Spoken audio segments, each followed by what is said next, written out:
Hello and welcome. Thank you for joining us on our little lunchtime launch of Plastic in Highlanes Gallery in Drogheda. My name is Phil Smyth and I am the National Touring Coordinator of Plastic, and it is my pleasure to welcome you to this little snapshot of what Plastic, the exhibition within Drogheda, is going to look like over the next month.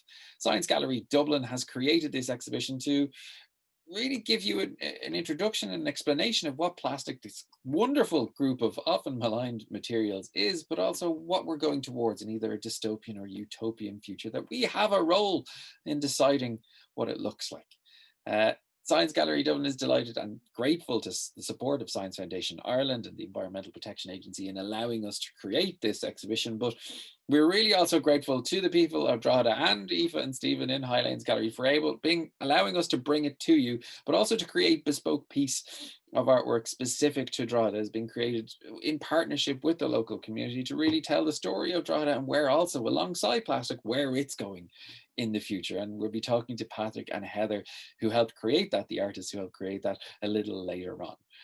We'll also be talking to Aoife herself, who is the director and curator of Highlanes Gallery, as well as a couple of the artists involved in creating some of the other pieces in plastic.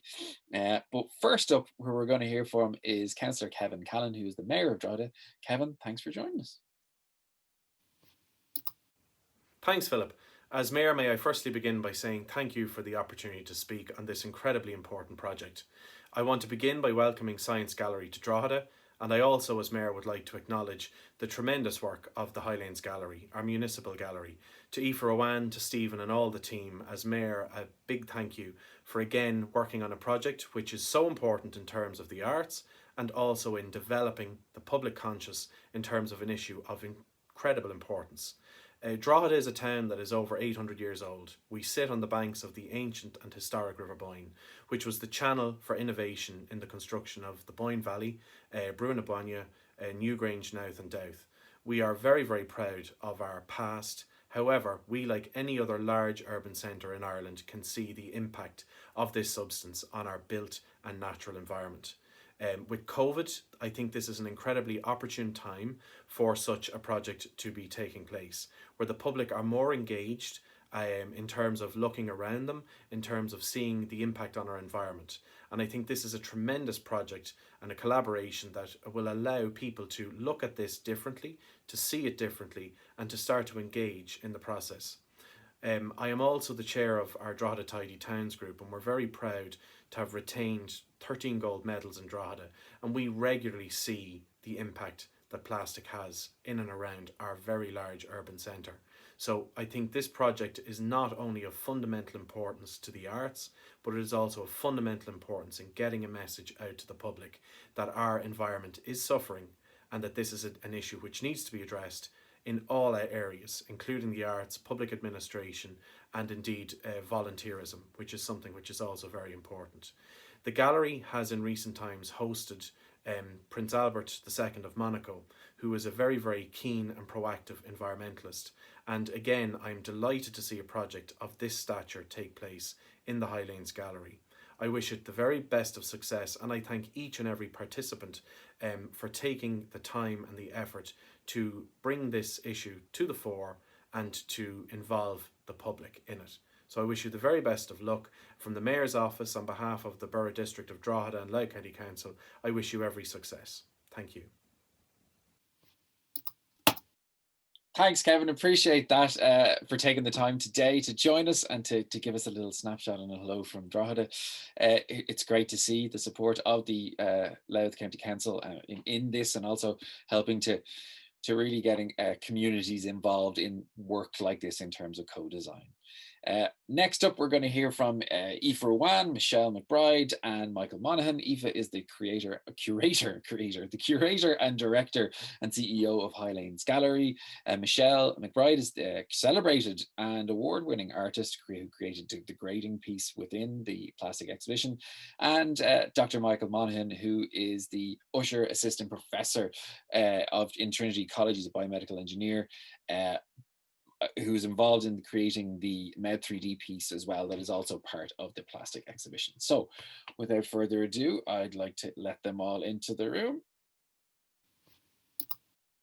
So we're here, everybody, with Aoife, Michelle, and Michael. Thank you, everybody, so much for joining us this lunchtime. Aoife, I might start with you. Plastic is coming to Highlanes. Where and what is Highlanes?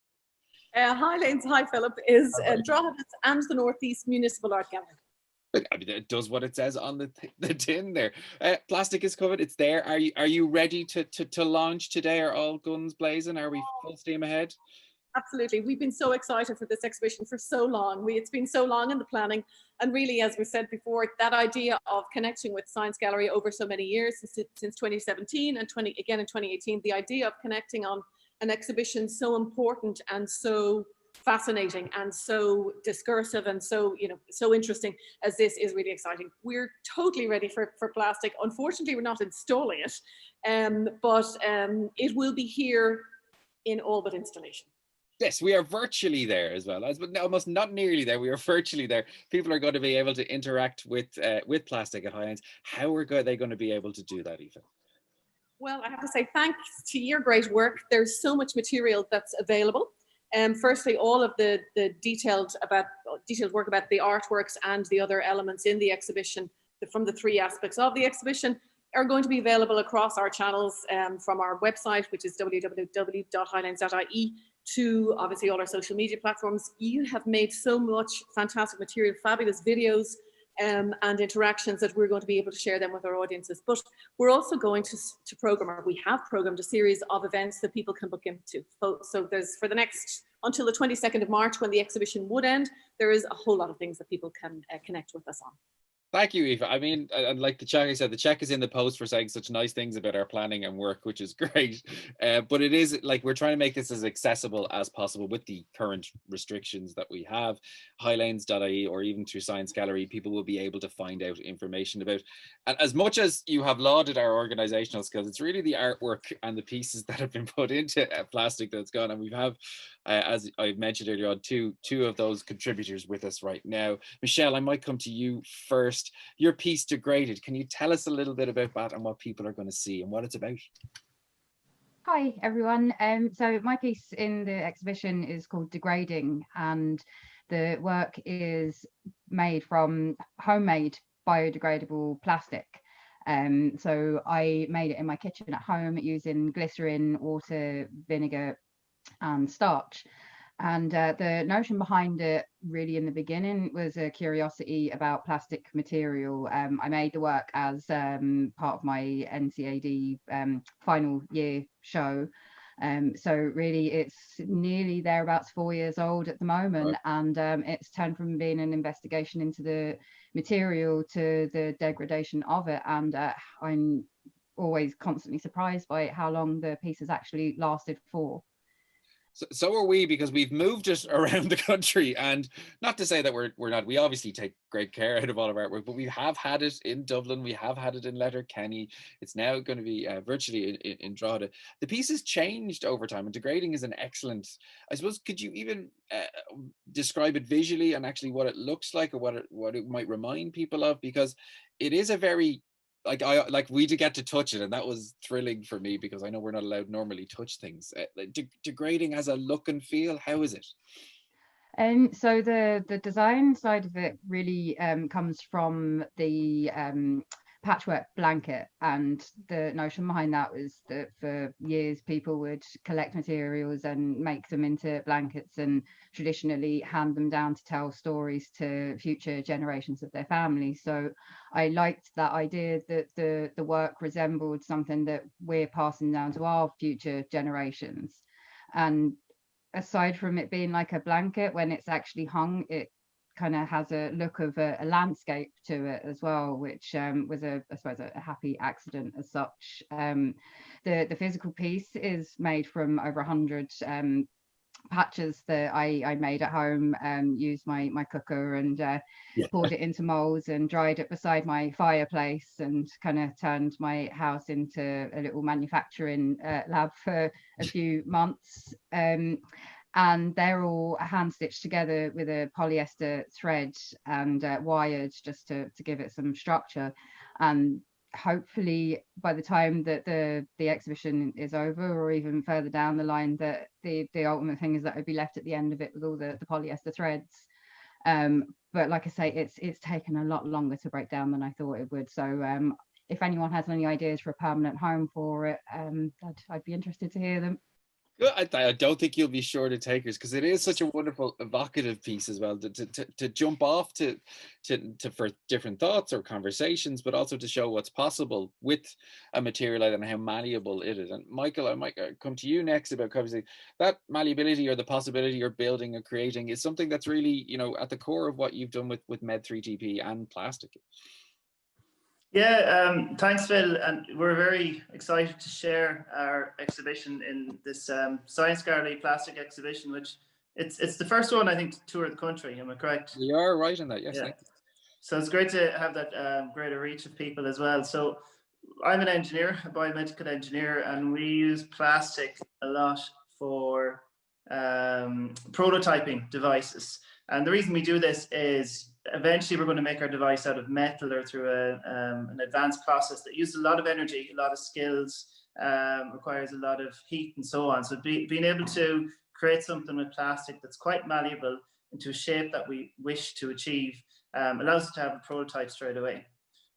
With our exhibition, it's based on 3D printing. So when we print normally on a piece of paper, we're printing ink on that paper. But in this case, our ink is plastic. It's plastic that's melted.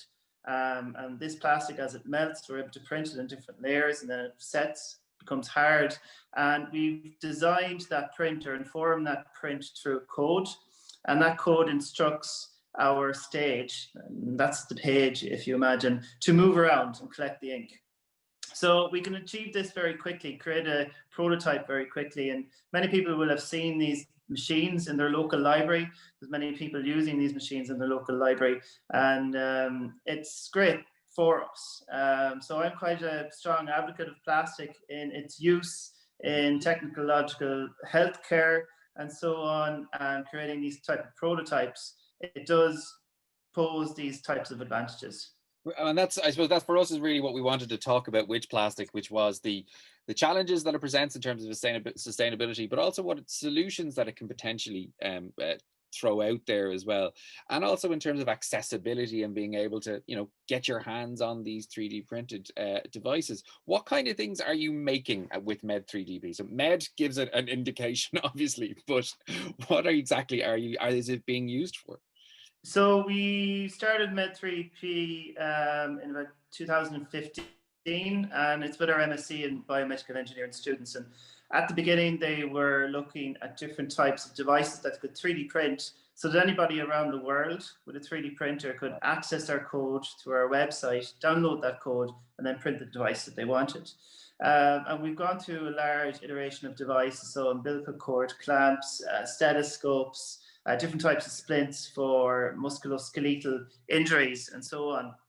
And we've actually got to the point now where we're looking at advancing this a bit further, because we cannot design maybe a device with our 3D printer that can be implanted inside somebody's body, because that would be unethical. It's not approved either. So these serve as prototypes. So we're looking at new types of solutions just in the hospital, but also are there any ways in which we can sterilize our devices that we're 3D printing as well. We also have talked a little bit with the hospital. So another exhibition that you'll see in plastic is the Axial 3D exhibition. And this is really an inspiring piece of work. It's where pediatric surgeons have obtained these 3D x-rays of these patients' organs, and this can then be transferred to a digital code and then can be instructed to create a 3D print. This isn't done as a way to create a souvenir, but as a model to inform the surgeons on how to perform the surgery and what are the optimal devices to treat those patients. Like, I mean, that's one of the great examples for me.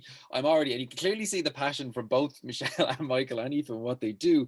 But for me, what's great is to be able to, because I do a lot of work in science communication, is to talk to Irish students and say to them, something you do can be downloaded in India and someone can have an impact on their lives, or something you design can have, or not a souvenir for when you're in hospital, but actually something that you can do quickly can have an impact on the welfare of patients. So it's actually about changing the world in a positive way, which is something plastic has been vilified for a long time. And it's not one material, it's thousands of different materials, and it's our choice and our interaction, our relationship with it that needs to change. Aoife, talk about relationships and interactions over the next month. What's going to happen, and how are people going to interact with Highlanes and plastic there? The exhibition, as you know, it will be online. And we're so happy that we're going to be able to express another little parallel exhibition from a primary school set of students, 4th and 5th classes from Marymount National School, who visited the exhibition last year, who had the great pleasure of seeing it, and then doing two or three sessions with an artist, Cllr, helping back in Drogheda. So their responses and their artworks, we're dying to share those. So we'll share those over the next few days with our audiences.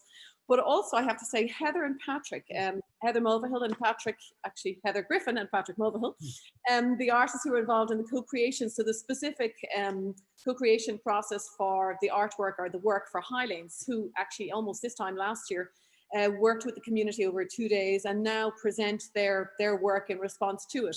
A giant leap. We're delighted that they're coming back and virtually giving a 3-hour workshop in mid-February for young people. So in a way, people interested in that artwork or that work, how it came about, Heather and Patrick are coming back to do that.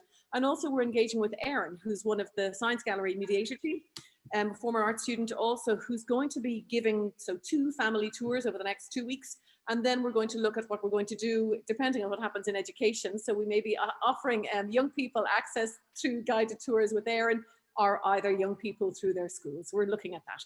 But there's multiple ways. And I'd have to say, even this morning, at least I keep saying this morning, but this afternoon, as people are watching, there's many of the audiences, including a lovely local group who are young people who've been engaging with ideas around the world in terms of their own life skills. But they've been telling us about a project that they've been making, where they've been making, it's a homeless project where they've been making a sleeping bag out of, and I think the energy that's created in how they're making this out of crisp bags. So they're thinking about their impact, and they're also thinking about reusing and things like that. So there's lots of ways, I would say, locally. But I hope that just because people can't come and see the exhibition here, we'll be obviously speaking to the people in the Northeast, but we'll be speaking to people hopefully across the country also. Cool. And I know young people, you're specifically talking about schools, but young people can be, and like I can still count myself as a young, maybe I just the only person who calls myself young at this stage. It's all about perspective. It's all about perspective. Perspective, yeah. So there will be opportunities. Just check out highlights.ie. Michelle, I might go to you to wrap up, just as a general, out of interest for myself. Is there anything you're working on at the moment in the plastic space, or coming through, coming down the line? What's on the agenda for at the moment? Or have you any final thoughts for us? Yeah, so I'm still kind of playing around with plastic material. I'm always on for recycling bits. So at the moment, I've been brushing up on my weaving skills using briquette straps to make a briquette basket. That's kind of the things that I enjoy doing, and it kind of focused me to take me away from the fact that they are normally dumped rubbish, waste, or whatever you'd like to call it, and that I'm turning it into something pretty. And obviously, you know, my piece in the Science Gallery has kept my interest going, and looking at all the other work, it's really fascinating to see people's different approaches to it. And as strange as it may seem, I think it's given me a healthier attitude towards what I initially found a really, really difficult topic to contend with. Well, thank you, Michelle, because for us, that's exactly what we want to do. We want it to be a jumping off point. And I know you said it's pretty, but it's also pretty useful, just as like has Michelle, Michael and Aoife are shown, that this is just a point plastic is going to be for everybody to jump off and have a conversation and get informed. The three of you, thank you so much for joining us this lunchtime, and we're moving on to the next one. Thank you again. Thanks, everybody. Thank you. Okay, I'll just click this over now. Aoife alluded a little bit to the specific piece between Patrick and Heather, who were commissioned by Science Gallery as part of the funding from Science Foundation Ireland to create pieces that were working with the local community, so that it wasn't just us coming from Dublin to go, here, look at this, it's brilliant, you should love it, but really to actually engage with people and what they meet them in a way where their desires were, where their wants were, where their interests were, and what their relationship with plastic was. So it's my pleasure now to welcome Patrick Mulvihill and Heather Griffin, who are going to tell us a little bit about their project, A Giant Leap. I'll just let them in now.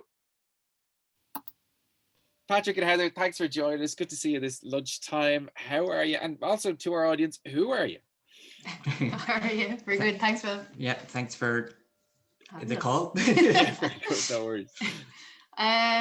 Who are we? Okay, so together we operate at the intersection of art, design, community development, and futures. And I suppose my half is, I suppose, art and design. I'm kind of a designer of experiences. And your half? And my half, yeah, I would be involved in community development for about 8 years now with AMI-CTA in Athenry.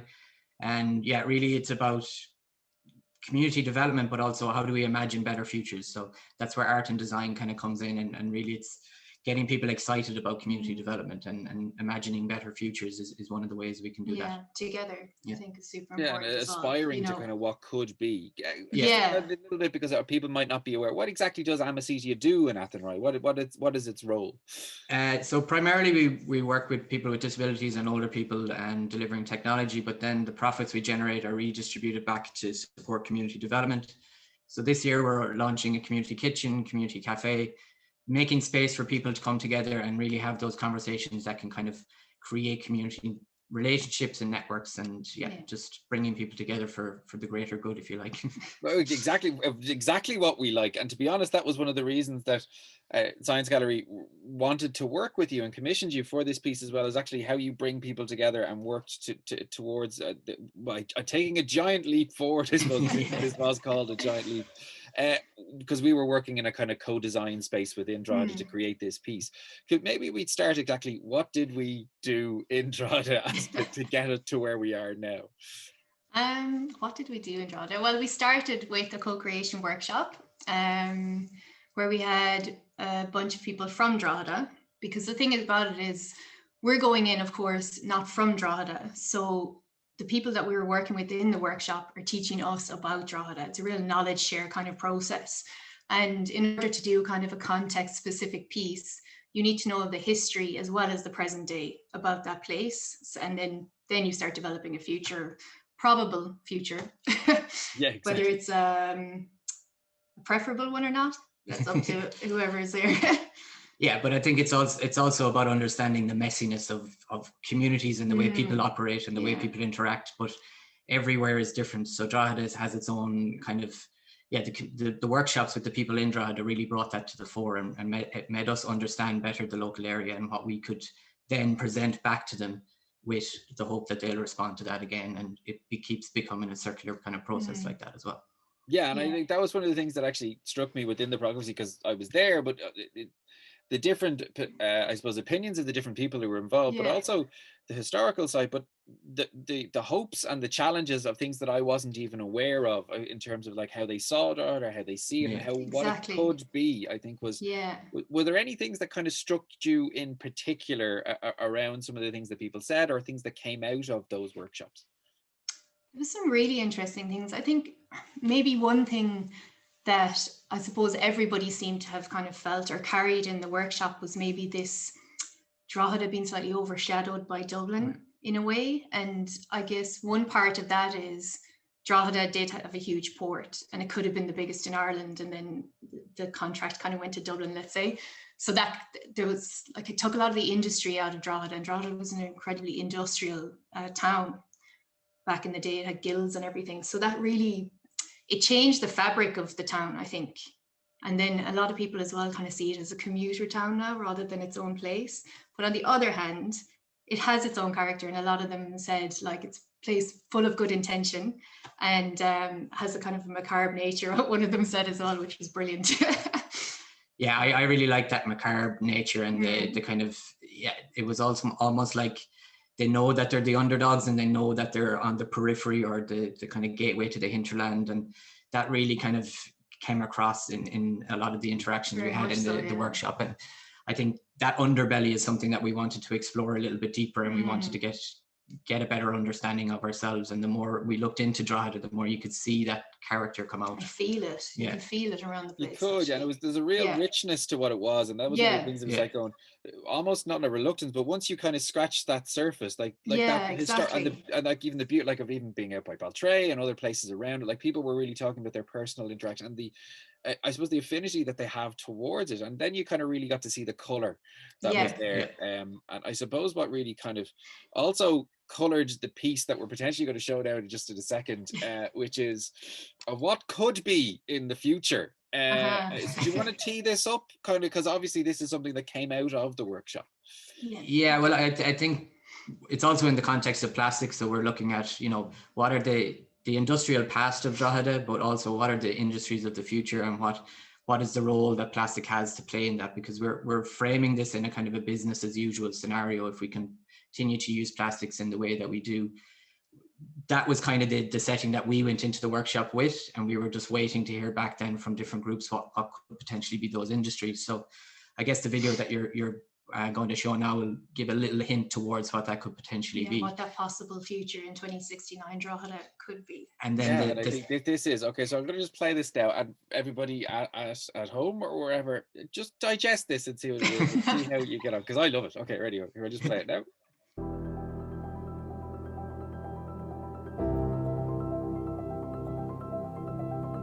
We live to explore.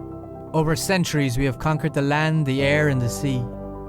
At Destiny Corporation, home to the largest commercial spaceport in the world, we're conquering the cosmos. Because for us, ingenuity is not another stroke of luck, it is our legacy. They once said space was the final frontier, but at Destiny Corporation, we believe mortality is our greatest battle. In our endeavour to sustain life across planets, we must first extend it. By harnessing the remarkable qualities of our plastic preservation and conscious capture technologies, we make the dream of multi-planetary civilization a reality. Our groundbreaking, Be Infinite life extension program is not just extending the boundaries of our planet, but also removing the limitations of the human self. Eleanor, Pioneer 001, is the first person to embark on this heroic journey. Upon completion of Phase 1, her body and consciousness are now preserved for all eternity. Fit and ready to explore the vast expanse of the entire universe as her optimum self.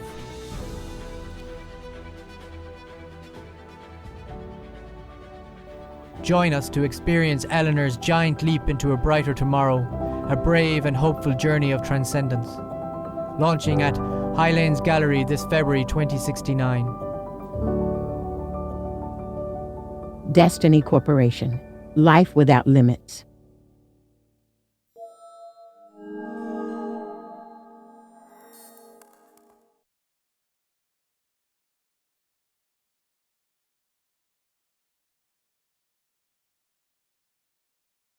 So, I mean, Drogheda, potentially the spaceport of the future, are involved in this giant Destiny, aptly named potentially company as well. Tell us a little bit more, because that was out there for me. Like, it's new and what and wow. Yeah, well, it's the idea of speculation like this is that we open up debate and conversation around the future trajectory that we're on. So one of the other things that also is very relevant in Drogheda is the religious nature of the town, in terms of it used to be two parishes. You know, the river splits, there's churches littered all over the place. Even the Highlanes Gallery was a church as well. But then also that question of where we're going with technology, the kind of future trajectory, it's almost religious in a way, the kind of religious seal around technology. And the marrying of those two together then with the idea of space, because we're heading back into the space race, it just seemed to form very naturally in the context of Drogheda. For sure, yeah. And I guess the kind of, throughout the workshop as well, we do a lot of world building, and this is the world that we've created. And within this world, of course, there's societal shifts as well within this Drogheda, considering the new spaceport and space industry and everything. But, you know, like, society changes a lot slower than maybe technology in a sense. So that will, in Eleanor, when you meet her in Phase 2, that will come through then with her real like her life story, her lived experience, I guess, in this kind of new world, and her decision to transcend and take on this new challenge. And I guess she's also, the sculpture itself is quite inspired by Oliver Plunkett's head in St. Michael's Peter's Church. St. Peter's Church in Drogheda. So it's also quite a epic piece in Drogheda itself. dominates. I think that's, I suppose, as I've even we alluded earlier on that I am no longer young in one of the previous talks, which thank you for that. It was myself, but was the fact that 2069, although way out there in a lot of people's minds, it isn't that far away. But so I know what you're saying, that society can shift slowly, but in terms of, you know, like, are you saying going back into a space race? We were only out of one very shortly as well. So it's also kind of talking about the future, and like you said, about communities, and why Trinity College and Science Gallery are involved in this is actually setting the scene and getting questions postulated so that people can start opening their minds and then start knocking on doors to open them so that they can go craft their own future within the context, obviously, of plastic as well, in that it's to not only design what kind of future you are, you have to physically and practically think how to get there, and plastic as a material wrapped in that. How obviously we're talking about how was plastic wrapped up into this future for you? How do you see it in terms of our relationship with it? I think it, as a material, it really highlights the kind of the complex nature of society, because you have, you know, single-use plastic, and we see the damaging effects of that. But then on the other side, you see medical devices and all the wonderful things that plastic has actually created. So the contradictions that just creates, that was the kind of starting point for us, that we wanted to get deeper and deeper into all those different contradictions. And the more you explore the contradictions of plastic, the more you see the way society makes decisions that kind of create those contradictions and the way we clash with each other. And so, yeah, I think as a material to help build a world with, it's fantastic, because it gives you all those toys and those artifacts that you can use to really kind of prompt people and get questions started and stuff like that. And I think the other part of it as well is, like, plastic will outlive us all, which we know. So it's kind of through this life extension notion, we're kind of, you know, it's like, what are we battling? Is it like trying to live longer than plastic, or are we trying to, like, get off planet Earth and, you know, exist somewhere else and, you know, maybe plasticize that? What's going on? What decisions are we making? What questions are we asking ourselves? And who is making those decisions in a bigger scale? And I suppose they're all the questions we're trying to ask with the piece. Exactly, trying to ask and not necessarily have the answers to, I think. No, absolutely not. No, I think the important thing is we don't have the answers, and that's part of the fun of it as well, that we can prompt people to maybe start debates and start questioning what the future could look like, because there is no really single answer. No, I think that's the beauty of co-creation in itself.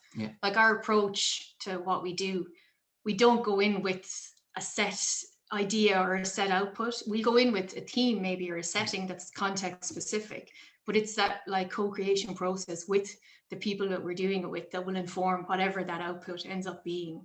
So it's like, it might be classed as risky, but we find it really exciting. It's exciting. And also, what why not? Why couldn't Drogheda be whatever it wanted to be, or anybody from that area, or any other part of Ireland? It's about classing that. Talking about kind of any people or from Ireland or Drogheda, how do they interact with your piece, or what is actually happening? I know Aoife mentioned already workshops. What's happening in Highlanes now, kind of over the next period, so that people can interact and see the piece? Yeah, so we do have a workshop coming up. So we're kind of part of the world we're building. We want to kind of engage with community of Drogheda again, take a little snapshot of that and work around. Drogheda used to be made up of lots of different guilds, so we want to kind of explore the past in the future, and through that workshop, and get people kind of discussing that element of the story so that we can bring it into a future kind of iteration of the story. And then for the exhibition piece itself. So for the exhibition piece, which phase 2 will be launching in February 2069, we will have, so phase 2 it's an actual installation. So you'll see Eleanor, who you do meet very briefly in the video, features entirely in phase 2. So it's her kind of, what would you call it? Just her story. It's her story, but it's kind of, she's there as a sculpture. Her physical download and conscious upload is there for all to see, but you engage with her by sitting in another piece yourself, listening to her whole story. It's kind of random moments of her memory and her decision process and how she came to this moment in time. And it's just moments like that. So you really get to know her and maybe the setting a lot more as well. Yeah. So it's an audio visual piece, let's say. Because it's 50 years away, roughly, or 49 years. It's a little waiting time. Near future. Maths was gradually getting closer as Yeah. we gradually get closer to the future that we can shape ourselves. Heather and Patrick, thank you so much for joining. Thank you. That's great. Thanks for having us. We'll see you again in Limerick in the piece that we're playing around with. Yes. Yeah. Thank you very much. Cheers. Thank you.